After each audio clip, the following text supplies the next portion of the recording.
Salut à tous et bienvenue sur Jody Catch. Il est un des arbitres qu'on a tous déjà vu dans nos matchs préférés. Celui qui en 22 ans de carrière a été dans le ring avec André le Géant, l'Undertaker, John Cena et j'en passe. Une véritable légende de la WWE, Jimmy Korderas. Dans cette interview qu'il a réalisée avec Chris Van Vliet en janvier 2023 et que je vous propose en version française, il raconte comment, alors qu'il n'était qu'un simple fan à la base, il s'est retrouvé dans les coulisses de ce business à seulement 24 ans. Il nous parle du métier peu mis en avant et pourtant crucial d'arbitre dans le catch à travers des anecdotes souvent hallucinantes comme quand il a été mis KO en plein match ou quand Edge et l'Undertaker ont exigé qu'il soit leur arbitre pour le main event de WrestleMania 24. Mais aussi comment un soir de mai 1999, il est passé à un cheveu d'être lui aussi une victime d'une des plus grandes tragédies de l'histoire de la compagnie. Dans cette vidéo, vous entendrez aussi son avis tranché sur l'évolution du business, sur les shows de la WWE depuis que Triple H en est le responsable créatif, et sur les superstars actuels. Un regard particulièrement intéressant, puisque c'est quand même le regard d'un homme qui a côtoyé les plus grands. Avant de commencer, n'hésitez pas à vous abonner, à liker et à partager la vidéo pour soutenir la chaîne et ne pas manquer les prochaines. Merci à ceux qui l'ont fait et ceux qui le feront. Vous êtes bien sur Jody Catch, Jimmy Korderas en interview avec Chris Van Vliet. C'est parti!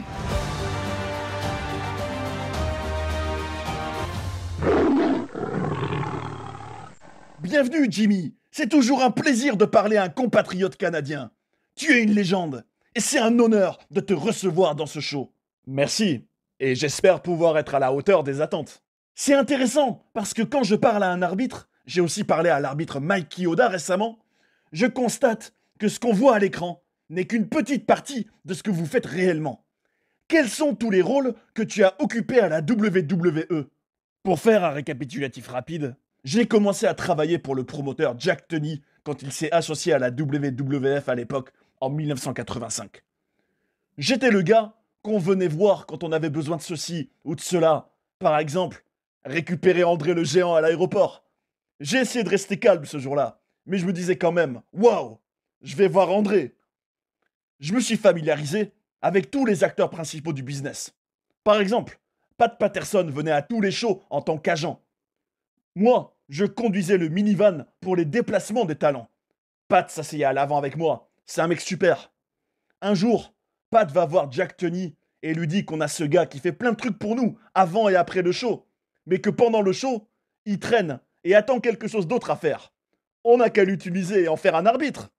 Jack à ce moment-là lui dit « Ouais, mais est-ce qu'on veut vraiment qu'il apprenne les coulisses du business ?» Pat lui répond que j'étais déjà dans les vestiaires avec les autres catcheurs et que je voyais déjà tout ce qui se passait. Utilisons-le.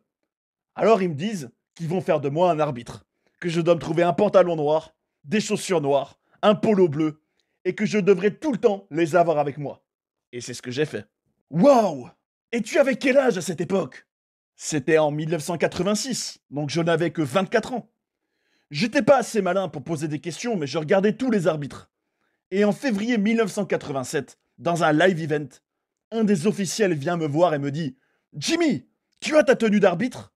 Je réponds « Oui, chef. » Il me dit « Va l'enfiler. Ce soir, tu vas arbitrer. » Je lui dis que je connaissais rien, mais il m'a dit d'aller voir S.D. Jones et Red Demon, les catcheurs dont j'allais arbitrer le match. Heureusement, j'étais pote avec S.D. Je vais le voir et je lui dis que je vais arbitrer ce match. Il me dit que c'est super, mais je lui réponds que j'ai encore jamais arbitré de match, moi. Il me dit de rester proche de lui pendant le match et qu'il me dira quoi faire. Et à ce moment-là, je me suis dit que j'irais voir les autres arbitres, aller poser des questions, regarder les autres matchs, et à partir de là, j'ai progressé. Et j'ai fini par arbitrer des matchs à la télé. C'est marrant, parce que tu es la troisième personne dans le ring avec les catcheurs. Mais si tu fais ton travail correctement, personne ne remarquera que tu es aussi dans le ring. Tu fais partie du match, mais tu ne dois pas attirer l'attention sur toi. En tant qu'arbitre, tu n'es pas là pour être la star. C'est les catcheurs qui attirent les spectateurs. Tu es là pour les aider à raconter leur histoire sans faire partie de l'histoire, à moins bien sûr qu'il y ait un spot dans le match où ils ont besoin de toi, être distrait par ceci ou cela, ou prendre un bump. Si par exemple, deux superstars font un face-à-face dans le ring, surtout à la télévision, Au début, tu te dis en tant qu'arbitre que tu vas te mettre entre les deux pour les séparer. Mais en même temps, si tu te tiens au milieu, c'est toi qui seras au centre de l'écran. Mets-toi sur le côté et laisse le spectateur absorber ce moment. De nos jours, on voit trop souvent des arbitres se mettre au milieu du match, de mon point de vue. On va pas mentionner de nom, mais il y a immédiatement des arbitres qui nous viennent à l'esprit quand tu dis ça. Personnellement, c'est pendant l'Attitude Era que je me suis pris de passion pour le catch, et chaque arbitre avait un nom. Mais à un moment dans l'histoire, ils ont fini par ne plus dire vos noms. Comment c'est arrivé? C'est arrivé après que je sois parti, en 2009. Je ne saurais pas exactement dire pourquoi, parce que c'était la décision de quelqu'un d'autre. Ils ne voulaient pas qu'il y ait le moindre focus sur les arbitres. Ils ont essayé de recopier les autres sports, alors que dans d'autres sports pourtant, tu connais les arbitres. Par exemple, il y a Herb Dean à l'UFC, et d'autres. C'est une petite attention, mais ils en font pas pour autant un élément central. Mais maintenant que c'est Triple H en charge, ils ont l'air d'avoir à nouveau un peu changé, en disant par exemple « Bon boulot de l'arbitre monsieur machin ». Pendant longtemps, on entendait juste le mot « l'arbitre », et c'est tout. Dans la logique que l'arbitre n'est pas sur le ring pour attirer l'attention, on peut parfois aller trop loin. Et je pense que c'était le cas avec ces arbitres sans nom. Avant de bosser à l'époque avec Jack Tunney, qu'est-ce que tu voulais faire dans la vie? Qu'est-ce que tu voulais être? Mon père était mécano et avait un garage. Je travaillais là-bas avec lui. Mais j'ai aussi eu d'autres boulots, parce que je me suis rendu compte que j'étais pas vraiment fait pour être mécano. Et je me suis dirigé vers le business du catch. J'allais à des shows dans ma région en tant que fan. J'avais un abonnement en ringside et un de mes loisirs était de prendre des photos. Je les faisais développer 2 fois pour garder une moitié pour moi et revendre l'autre moitié au prochain show. Ce qui me permettait de gagner un peu d'argent avec ma passion. Un jour, un des gars qui bossait pour Jack Tunney vient me voir et me demande s'il peut voir mes photos. Il me demande combien ça coûte. Je lui dis 2 $ par photo. Il me dit que je peux pas faire ça. Je demande pourquoi. Et il m'explique que c'est pas possible à cause du copyright. Moi, j'étais déçu. Mais il me dit, mais tu sais quoi? Tu prends de belles photos. Alors va juste te mettre ailleurs pour les vendre. Pas juste devant la salle où tout le monde peut te voir. Et un jour, il m'a présenté à Jack Tunney, parce que j'étais devenu ami avec le gars. Il me disait que je pourrais peut-être l'aider à prendre des photos en ringside pour lui. Il m'a présenté à lui. Jack m'a dit qu'il n'avait pas besoin d'un autre photographe, mais qu'il trouverait quelque chose à faire pour moi. Et c'est comme ça que je suis rentré dans le business. Est-ce qu'il y a eu un moment où tu as voulu devenir catcheur? Oui, ça m'est arrivé d'y penser. Mais une fois que tu es en coulisses et que tu vois tous les pépins physiques, tu te dis « Oh là là !» Quand tu es arrivé à la WWF à cette époque, quel a été le moment pour toi où tu t'es vraiment imposé? Un moment où quelqu'un est venu te voir pour te dire que tu faisais du bon boulot?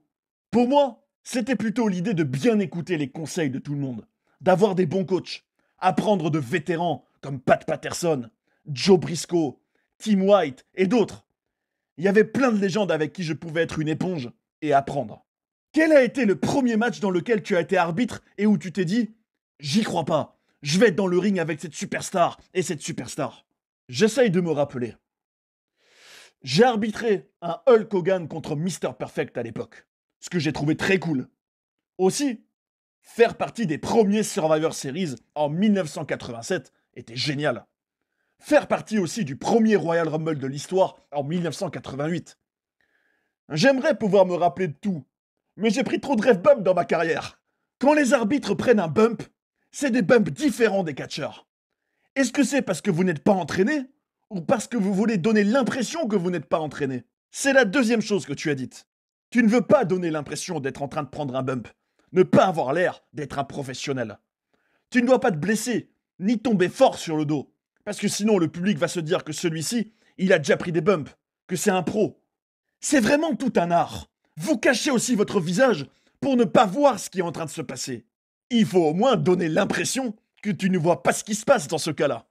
Quand tu as pris ton premier bump, tu t'es préparé? Quelqu'un t'a aidé? Pas vraiment. Le premier ref bump que j'ai pris, c'était à la télévision. C'était avec le catcheur One Man Gang contre un jobber.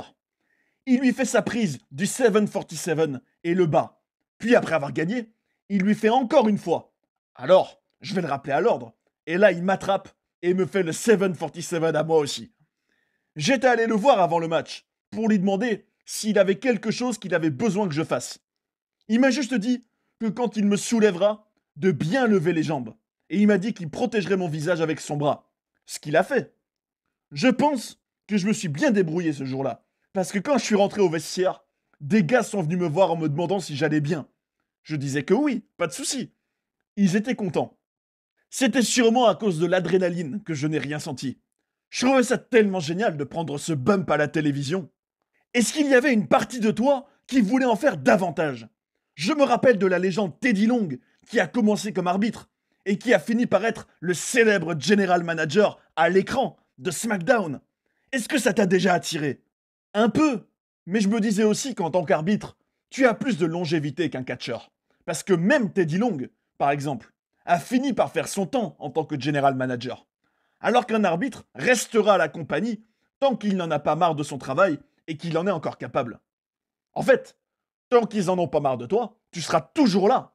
Après toutes ces années à être arbitre, est-ce que tu as aujourd'hui des blessures ou des endroits qui te font mal? Ça fait longtemps que j'ai arrêté maintenant, donc ça s'est calmé. Mais à une époque, c'était mon épaule. Une fois, j'arbitrais un match False Count Anywhere au Madison Square Garden à la télévision. Tu fais le compte de 3 sur du sol en béton, donc tu ne tapes pas aussi fort par terre que dans le ring. Mais là, j'entends dans mon oreillette qu'on me dit que je vais devoir compter un peu plus fort sur le sol en béton. Je l'ai senti passer. Et même dans le ring, tu essayes de faire le compte en tapant fort. Avec le temps, j'ai aussi mis des genouillères sous mon pantalon, ce qui m'a aidé. Mais c'est sûr que tu sens tout ça physiquement. Mais c'est pas du tout autant que les catcheurs eux-mêmes, bien sûr. Et ces moments où tu vas faire le compte de 3, mais où tu t'arrêtes à 2,75, c'est quoi la clé pour bien les réussir? C'est difficile, parce que sur le moment, tu sais que ce n'est pas le finish. Mais tu dois faire croire que oui, en étant le plus proche possible. Surtout sur des near falls où ça se joue à quelques dixièmes de seconde. Tu as clairement un rôle important dans les false finish. Je vais te donner un exemple. À SummerSlam en 2019, j'étais à l'événement. Je regardais un des matchs et rien qu'en regardant, sans être au courant de rien, je devinais déjà dans la manière de faire le compte que tel ou tel moment ne serait pas le finish. Le gars qui regardait avec moi me demandait comment je savais et je lui ai dit que j'ai remarqué que l'arbitre en question avait un tic. Je voulais pas lui dire, mais il a insisté. Alors je lui ai dit. Et après, il était un peu dégoûté parce qu'il n'arrivait pas à ne pas voir le tic désormais. Depuis ce moment-là, j'ai décidé de ne jamais révéler le tic d'un arbitre sur les false finish. Parce que si je le fais, vous le verrez à chaque fois et vous ne regarderez plus le match pareil. C'est comme quand tu découvres les secrets du tour d'un magicien. Selon toi, quelle est la chose la plus importante dont des jeunes arbitres doivent tenir compte quand ils se lancent dans ce métier? Pour moi, c'est comment avoir l'air impliqué dans le match sans en être un élément central qui attire l'attention.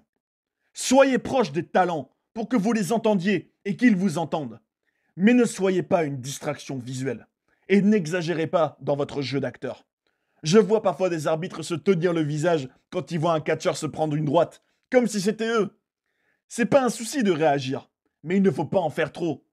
Quel a été le pire ref bump que tu as subi? Celui où tu t'es dit que ça s'est pas passé comme prévu. Pour moi, c'est à WrestleMania 4. C'était le match entre le Honky Tonk Man et Brutus the Barber Beefcake. Il y avait aussi le manager du Honky Tonk Man, Jimmy Hart. Et à un moment, il me frappe avec son mégaphone. J'étais censé retomber sur le visage en mettant les mains pour me protéger. Mais en tombant, j'ai atterri directement sur le menton. Et là, boum, j'étais KO. Ensuite, je me rappelle seulement être escorté dehors par les gars. À ce moment-là, Danny Davis, un des arbitres, me demande pourquoi j'ai fait le poids mort avec eux. Mais je lui ai dit, mec, j'étais inconscient. Une autre fois, c'était dans les débuts de Bam Bam Bigelow à Raw contre Savio Vega. Bam Bam à un moment m'attrape et me met un coup de boule. Puis un deuxième et il me casse une dent. Là, il me jette en dehors du ring où il y avait déjà Savio qui me demande si ça va. Je lui dis que j'ai une dent cassée. Alors il me dit de rester là et de ne plus bouger. Quand tu prépares un match et que tu sais qu'il va y avoir un ref bump, comment tu fais pour ne pas gâcher le spot tout en sachant qu'il va avoir lieu? C'est ça le plus gros souci. Il ne faut pas donner l'impression que ça y est, c'est le moment du ref bump. En amont, j'essaye d'être là et d'écouter les catcheurs pour savoir tout ce qui va se passer. Parfois, tu peux être occupé par d'autres choses et seulement savoir les éléments essentiels du match. Parfois, les gars peuvent te dire « On va faire ce finish, tu n'as qu'à nous suivre ». Et c'est facile comme tout. Quand tu dis que tu veux être là pour préparer le match, mais que tu peux être occupé par d'autres choses, de quoi il s'agit? Quelles sont les autres casquettes que tu avais à part d'être arbitre à la WWE?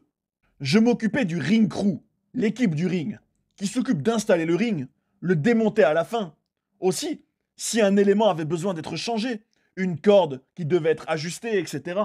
C'est toi qui conduisais le camion avec le ring? Quand on faisait les live events non télévisés, oui, c'était moi. Pour la télé, c'était un camion différent.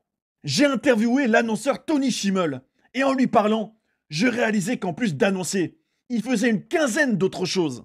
À l'époque, avec Tony Schimmel, on était tous les deux à SmackDown, et on faisait tous les trajets ensemble. On était tous les deux dans l'équipe qui s'occupait du ring. Il y avait souvent l'arbitre Mike Chioda avec nous. Parfois, il y avait même Hornswoggle. Hélas, Schimmel et Hornswoggle étaient des bouts en train, mais c'est des super gars. J'aimais être le chauffeur, parce qu'on avait une règle entre nous. Celui qui conduisait avait le contrôle de la radio et pouvait écouter ce qu'il voulait. Je me rappelle qu'une fois, on avait laissé Chuck Palumbo, qui était censé monter en voiture avec nous, parce qu'il prenait trop de temps à prendre sa douche. Chuck, une fois, il était choqué, parce qu'il voyait que je connaissais les paroles de chaque chanson qui passait en voiture, et que je chantais tout le temps. Je peux me rappeler de tout ça, et pourtant, ça m'arrive d'oublier pourquoi je vais dans ma cuisine au quotidien des fois. T'as pris trop de rêve bump, c'est pour ça. Dans ta carrière, tu as eu de la chance parce que tu as vécu plusieurs ères de la WWE. Est-ce que sur le moment, tu as pu prendre du recul et réaliser ces changements quand ils arrivaient? Oui, c'est clair. Au début de ma carrière, je faisais partie de l'ère de Hulk Hogan. C'était génial. Puis j'ai vu tout ça évoluer et devenir l'Attitude Era, la Monday Night War contre la WCW dans les années 90. Je me rappelle qu'une fois à cette époque, j'ai été dans les vestiaires. On avait l'habitude de prendre l'antenne en direct à 21h. Nitro, le rival, démarrait à 20h.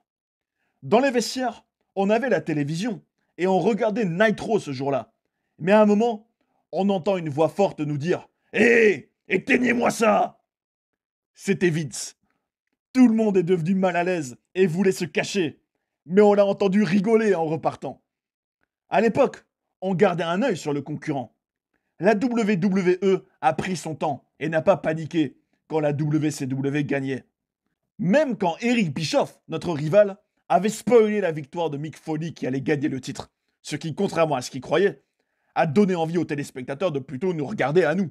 Est-ce que tu penses qu'un jour, les arbitres vont avoir la reconnaissance et l'appréciation qu'ils méritent et être intronisés dans le Hall of Fame? Je sais pas, mais j'aimerais que ça arrive, ça c'est sûr. Il y en a tellement qu'ils méritent, comme Tim White, les Ebner, Tommy Young, Charles Robinson, Mike Chioda. Si je ne dis pas de bêtises, il y a des annonceurs dans le Hall of Fame. Donc pourquoi pas des arbitres? Même sans être un élément central du match, ils aident à raconter l'histoire. En tant que fan de catch, on les connaît tous, et ils ont fait partie de nos moments préférés. J'ai l'impression que c'est vraiment un gros manque de la WWE de ne pas apprécier davantage les arbitres. Même si je suis pas neutre, parce que j'ai été arbitre, je trouve effectivement que ce serait sympa d'avoir plus de reconnaissance. Quand tu repenses à tous les incroyables talents avec lesquels tu as été dans le ring, lesquels t'ont le plus impressionné parce qu'ils étaient tellement bons? Oh mon Dieu, c'est pas facile. Randy Orton, il est tellement juste, tellement fluide dans ce qu'il fait. Le catch, c'est plus que juste des prises. C'est la personnalité, le talent de réussir à rendre les gens investis dans ce que tu fais. Randy était capable de faire tout ça et de donner l'impression que c'était naturel, sans effort. Eddie Guerrero aussi, Dieu le bénisse. Je sais que des personnes vont dire que Hulk Hogan n'était pas un bon catcheur techniquement, mais il savait très bien divertir dans le ring et rendre le public investi dans ce qu'il faisait. Et c'est le but. On dit que le business a changé, que maintenant, le in-ring, c'est le plus important. Non. Bien sûr que ça évolue dans le style et la présentation, mais c'est toujours en parlant que tu attires les spectateurs dans la salle. Quand tu repenses à quand on avait John Cena, The Rock, Stone Cold Steve Austin, des talents incroyables qui rendaient ces époques spéciales. C'est des talents qui faisaient déplacer les foules et remplissaient les salles, Et c'était pas parce qu'il savait faire telle ou telle prise hyper technique. Le splash, machin de la troisième corde. Je dis souvent que le catch, c'est comme un buffet. Tu peux aimer le catch hardcore, le catch plus acrobatique et high-flying, peu importe. Dans un buffet, il doit y avoir un peu de tout pour tout le monde. Et tout ne sera pas forcément ta tasse de thé. Je peux apprécier ce qu'on appelle les spot fest. Ces matchs où les catcheurs enchaînent les spots, où il se passe plein de trucs, parfois même trop. Je peux comprendre pourquoi certains fans aiment ça, d'autres non. C'est comme un buffet, comme tu as dit. Certains mangent de la viande, d'autres sont végétariens. Et ça a été une des forces de la WWE à travers le temps, de donner de tout à tout le monde. Aujourd'hui, les fans ont accès à plus d'informations qu'avant et peuvent dire « Je veux moins de sports entertainment et je veux plus de in-ring ». C'est cool. Et tu peux leur donner un peu tout dans chaque show. Tu n'es pas obligé de faire un show qui se contente d'être à 100% du in-ring. Maintenant que tu es éloigné du business, est-ce que tu vois les changements à la WWE sous Triple H par exemple? Oui, j'ai l'impression que les catcheurs ont un peu plus de liberté pour expérimenter, on va dire. Les promos ont l'air moins scriptés qu'avant. Ils leur donnent probablement des points clés de l'histoire, des informations à faire passer, mais en les disant dans leurs propres mots, de leur propre manière. Je pense que sous Triple H, les catcheurs sont plus eux-mêmes et se sentent plus à l'aise.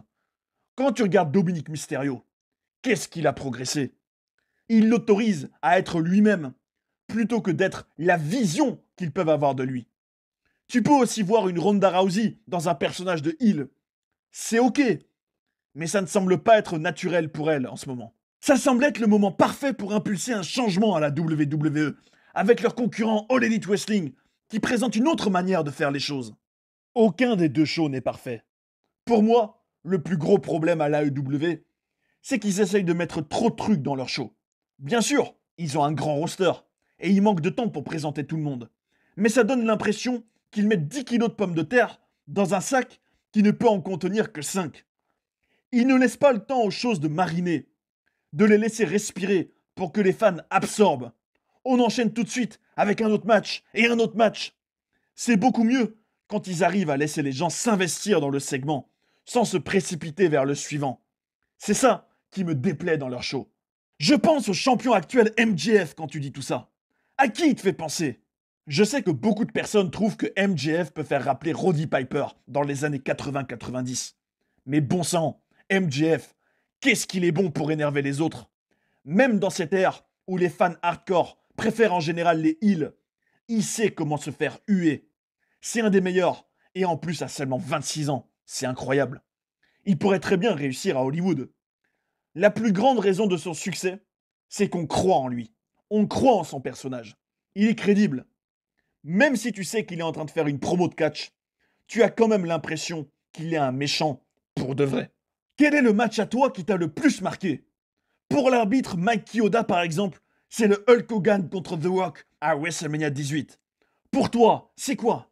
Pour moi, c'est le main event de WrestleMania 24. Edge contre l'Undertaker.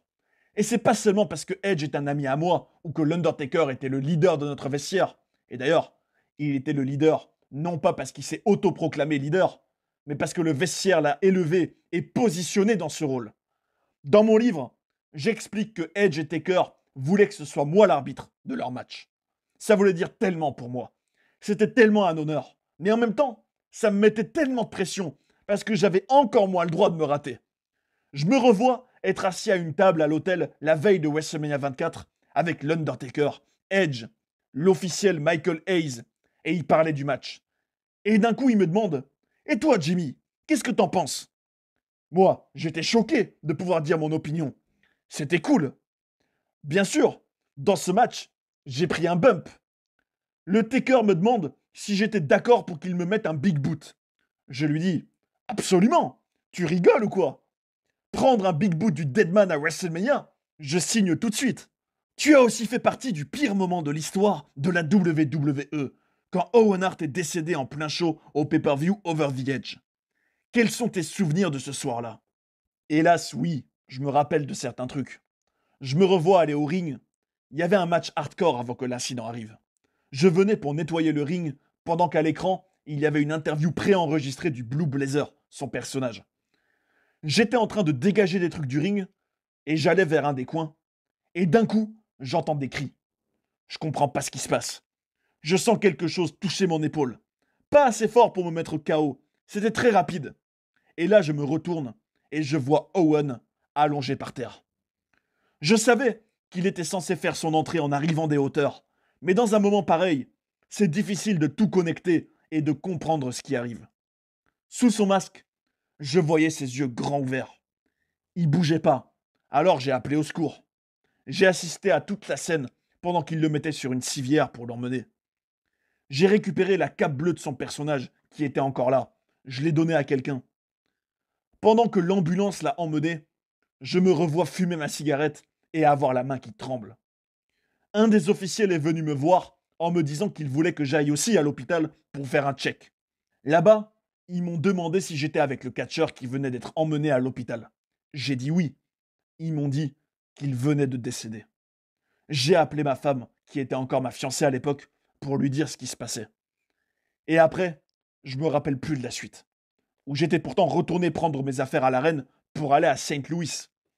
Je me rappelle juste me réveiller à Saint Louis le lendemain matin.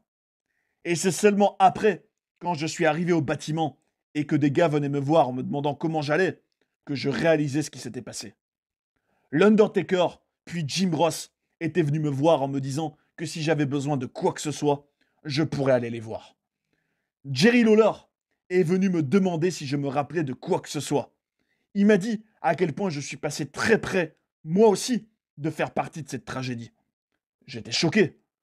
Jerry me disait qu'en voyant la chute de Owen Hart pendant son entrée, il a vraiment cru qu'il allait me tomber dessus. Et ce que j'avais senti me toucher l'épaule, c'était Owen qui tombait. Quand il m'a dit ça, je n'avais plus de mots. Ça restera un des plus grands ici de l'histoire du catch. Et si Owen Hart n'avait pas fait cette chute, il aurait pu avoir une carrière encore plus incroyable. Sans manquer de respect à son frère Bret Hart, pour moi, Owen avait plus de personnalité. Il avait le potentiel pour être une encore plus grande star que Bret. Owen était un de ceux qui faisaient les meilleurs pranks de l'histoire de ce business. Un jour, j'étais à l'hôtel et je reçois un appel vers 3h du matin de quelqu'un qui prétendait être de la réception et qui me dit que ma carte de crédit avait été refusée, qu'il fallait que je descende à l'accueil maintenant, en pleine nuit. Alors, je m'habille et je vais à la réception. Et là, ils me disent qu'ils sont au courant de rien, que l'appel que j'avais reçu, c'était pas eux. Le lendemain, j'ai appris que c'était Owen. Une fois aussi, il avait réussi à défaire mon lacet en plein match. Je sais pas comment il a fait. Est-ce qu'il y a une partie de toi qui aimerait remettre la tenue et aller re-arbitrer quelques matchs? Ce serait sympa d'en avoir un dernier. Mais j'ai eu une carrière super. Rien ne pourrait dépasser ce que j'ai déjà fait. Je pense que quand Edge prendra sa retraite, il faudra que Tony Schimmel soit l'annonceur et que ce soit toi l'arbitre. Oui, c'est vrai. Bonne idée. Ce serait génial. Et qu'est-ce qui t'occupe en ce moment? Déjà, je fais mes Ref in Rants sur Twitter où je fais mes critiques sur le business. Mais attention, je trouve que c'est une grande époque pour être fan de catch. Il y a des bonnes choses à la WWE, à l'AEW, à Impact Wrestling. Je donne juste mon opinion sur des choses qui, selon moi, pourraient être meilleures. Je fais aussi mon podcast. Je regarde les shows, je prends mes notes, je m'éclate. C'est super! Jimmy, ça a été un honneur. Je termine toujours mes interviews par un moment de gratitude. Est-ce que tu peux me dire 3 choses pour lesquelles tu es reconnaissant dans ta vie? Oh mon Dieu. Je suis reconnaissant pour ma superbe femme qui a su aussi comprendre le business et le fait que j'étais pas souvent à la maison et qui maintenant doit me supporter tous les jours, ce qui n'est pas facile. Je suis reconnaissant pour la carrière que j'ai eue. J'ai eu tellement de chance de faire partie de plusieurs ères différentes. Je suis reconnaissant de m'être fait des amis pour la vie pendant que j'y étais et avec qui je suis toujours en contact. Et je suis reconnaissant de toujours faire partie de ce business d'une certaine manière. Et voilà pour cette interview de l'arbitre Jimmy Korderas, une véritable légende du catch qui n'a pas forcément toute la reconnaissance qu'il mérite et qui a pourtant été un acteur important de plein de grands matchs, qui a traversé plusieurs époques en vivant tout ce changement de l'intérieur, ce qui l'a amené à vivre des scènes incroyables dans sa carrière. On a aussi pu y apprendre beaucoup sur le rôle des arbitres à la WWE et ça me fait vous poser une question. Qui est votre arbitre de catch préféré dans l'histoire? Est-ce que c'est Jimmy Corderas? Ou plutôt Charles Robinson? Earl Ebner? Mike Chioda? Dites-moi ce que vous en pensez. Ce sera un plaisir de lire vos commentaires et de partager nos avis ensemble parce que c'est le catch comme on l'aime. Si vous aussi, vous trouvez que Jimmy Corderas devrait être au Hall of Fame, explosez-moi la barre de like, partagez la vidéo et abonnez-vous pour ne pas rater les prochaines. C'est le meilleur soutien pour la chaîne et c'est très important. Merci beaucoup à ceux qui l'ont fait et à ceux qui le feront. On est ensemble. Prenez soin des vôtres et à bientôt sur Judy Catch.